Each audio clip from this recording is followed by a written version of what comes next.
I just watched him literally slap this person in the face, knock him down, and then put him freaking in handcuffs.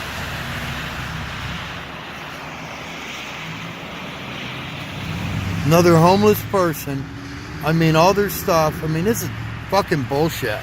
Okay? The person was sitting on the ground. I was sitting at a stop sign, and you start slapping them. There's their glasses right there.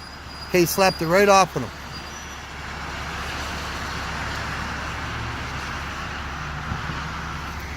Freaking bullshit.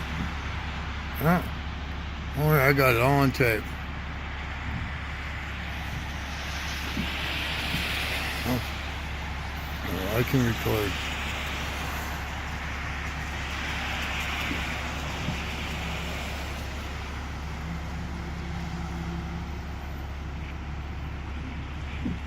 Probably mentally ill, and this is how they get treated. Welcome to America. He keeps looking at me.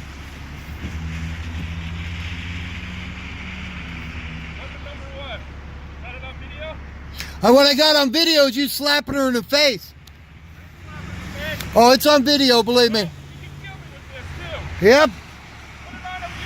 But I will put on YouTube. But we need to start worrying about our homeless. Trying to kill someone. When? Yeah. Think about it. First ladder. Yeah, whatever.